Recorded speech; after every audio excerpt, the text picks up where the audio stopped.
척추가 딱딱하게 굳어서 결국에는 등을 펴지 못하고 이런 증상들이 생기게 될 수도 있는 그런 질환입니다. 안녕하세요, 여러분. 류마티스 내과 전문의 은영이입니다. 오늘은 좀 특별한 주제를 들고 왔는데요.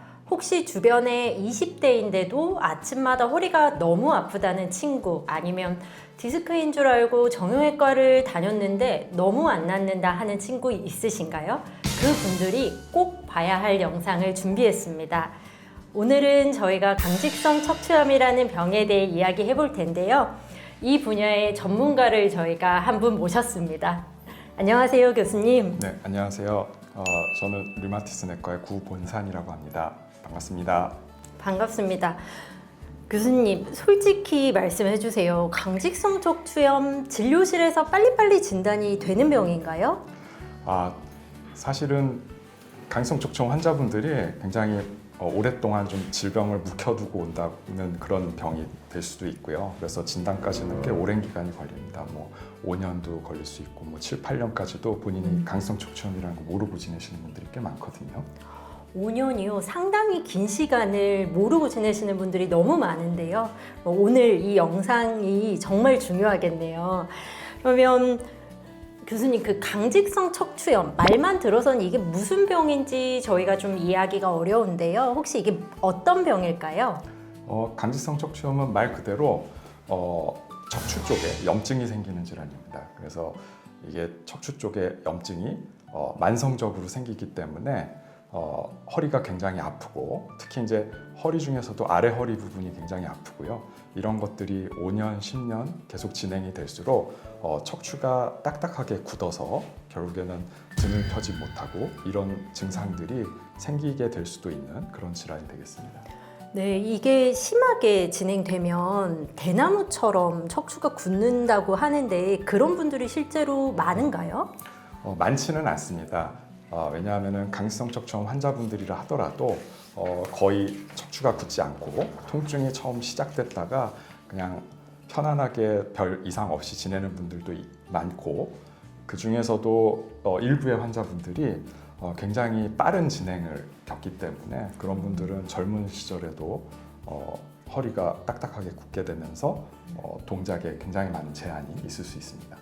네, 그러면 정말 빨리 진단해서 치료를 하는 게 중요할 것 같은데, 제가 오프닝에서도 말씀드렸는데 디스크로 오인되는 경우가 상당히 많을 것 같아요. 젊은 환자분들이 많아서 어떻게 저희가 구별할 수가 있을까요?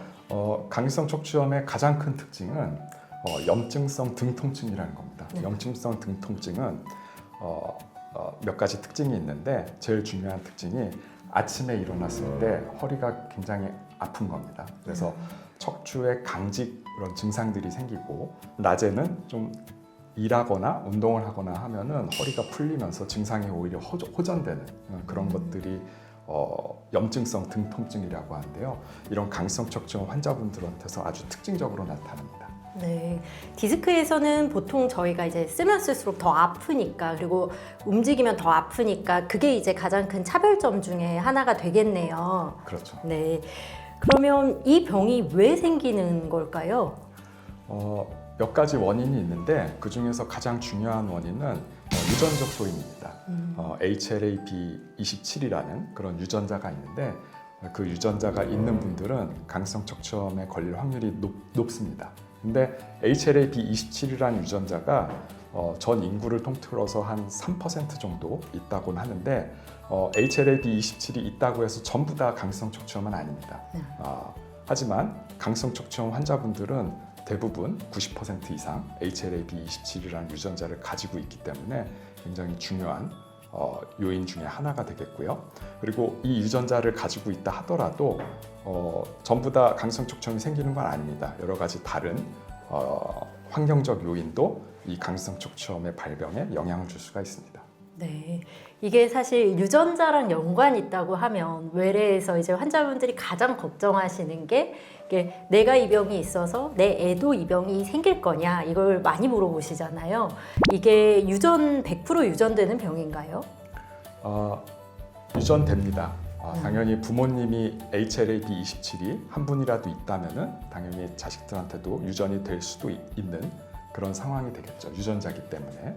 근데 유전자를 물려받는다 하더라도 자녀분들이 전부 다 강직성 척추염에 걸리는 건 아닙니다. 아까 말씀드렸듯이 여러 가지 유전적 소인 이외의 다른 원인들이 있기 때문에 그런 것들이 맞물려서 질병을 일으키기 때문에 100% 자녀분들이 강직성 척추염이 생기는 것은 아닙니다. 네, 그러면 중요한 환경적 요인은 어떤 게 있을까요? 중요한 환경적 요인으로서는 물론 이것도 유전자지만 네. 남자분들일 경우가 좀 많고요. 네. 그리고 담배 같은 경우가 이런 강성 척추염의 발병이나 증상을 악화시키는데 굉장히 나쁜 영향을 주는 요인이 되겠습니다. 담배는 반드시 끊어야 된다고 말씀을 드리고 싶습니다. 네. 그러면 정말 가족분 중에 강직성 척추염이 있으면 더더욱이나 꼭 금연하는 게 너무너무 중요하겠네요. 그렇죠. 근데 교수님, 강직성 척추염이 사실 척추에만 증상이 생기는 병은 아니잖아요. 다른 데는 어떤 증상이 생길 수 있을까요? 강직 척추염의 아주 중요한 특징입니다. 물론 척추에만 생긴다고 생각할 수도 있지만은 그거 이외에 우리가 관절 외 증상이라고 해서 관절 말고도 예를 들면은 포도막염이라든가 아니면은 건선이라든가 아니면 부착부염이라고 해서 여러 가지 관절 이외의 염증이 생기는 그런 질환이 되겠습니다. 예, 이게 증상이 정말 다양하게 나타나니까 환자에 따라서는 안과 다니다가 혹은 피부과 다니다가 정형외과 다니다가 진단되는 환자들이 정말 많을 것 같아요. 실제로도 그렇지만요. 그래서 그러다 보니 아마 진단이 좀 늦어지는 환자들이 많은 것 같습니다.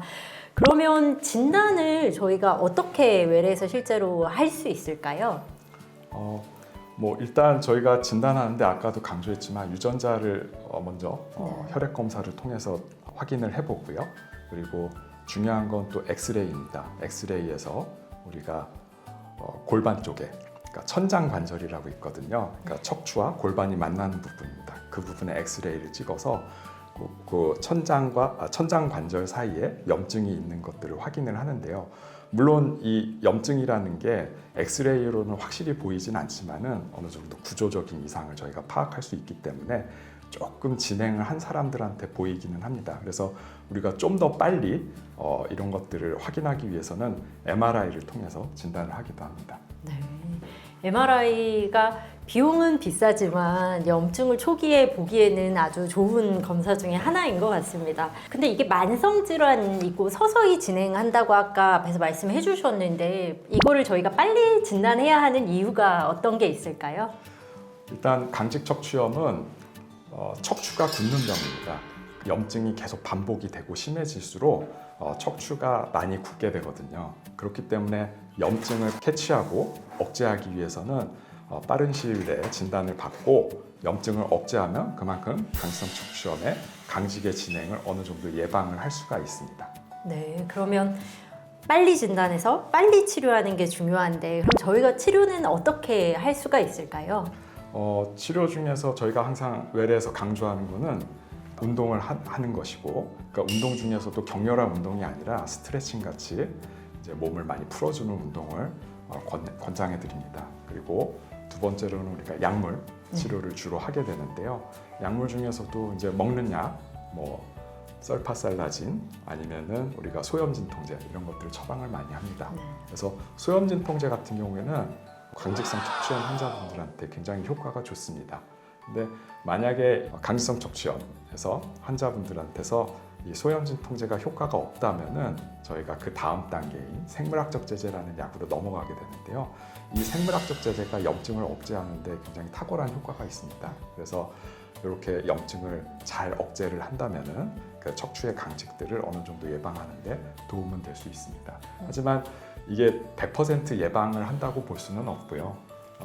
좀 초기에 쓴다면은 어느 정도는 예방할 수 있다고 이야기를 합니다. 그래서 정말로 그렇다면 더더욱이나 초기에 진단해서 초기에 치료를 시작하는 게 매우 중요하겠네요. 특히 저희가 젊은 환자분들이 많으니까. 그래서 꼭 이거를 관심을 좀 갖고 확인을 할 필요가 있겠습니다.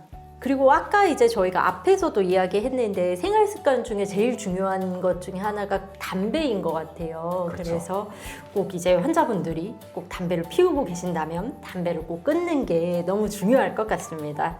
담배 이야기를 좀 더 해보면은 네. 환자분들이 그냥 담배 끊으라고 그러면은 대부분 잔소리로 알더라고요. 근데 절대 잔소리가 아닙니다. 이건 전부 다 연구로 나와 있는 거고요. 확실히 담배를 많이 피시는 분들이 척추가 빨리 굳는 거는 이미 증명이 됐습니다.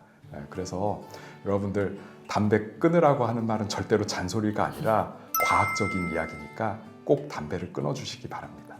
네, 오늘 정말 알찬 내용이었는데요. 교수님 마지막으로 시청자분들께 한마디 해주신다면 어떤 말씀을 해주실 수 있을까요?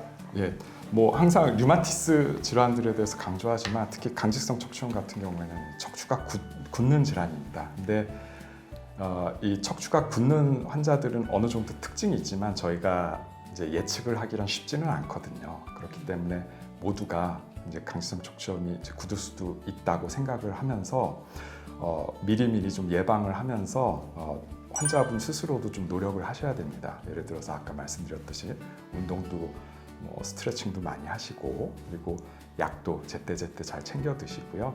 그리고 특히 중요한 거는 검증되지 않은 그런 정보들을 가지고 치료를 받는 것보다는 저희 직접 류마티스 내과 의사와 상담을 하면서 치료를 받으시고 저희는 이제 환자분들의 증상에 맞게 계속해서 약들을 바꿔가면서 좀 더 좋은 약 그리고 환자분들이 좀 더 고통을 덜 느끼게 할 수 있는 약들로 계속해서 이제 교체를 하면서 환자분들의 증상을 계속 파악하면서 강직성 척추염 환자의 증상들을 호전시키는 데 노력을 하는 거니까요.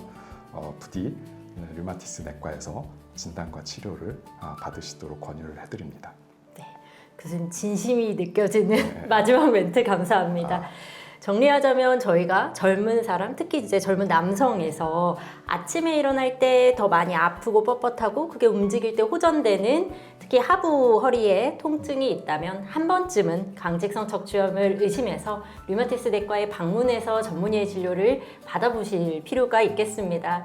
오늘 여기까지 저희가 강직성 척추염으로 영상 준비해 봤는데요. 오늘 영상이 도움이 되셨다면 알람, 구독, 댓글, 좋아요 좋아요 부탁드립니다. 부탁드립니다. 감사합니다. 감사합니다.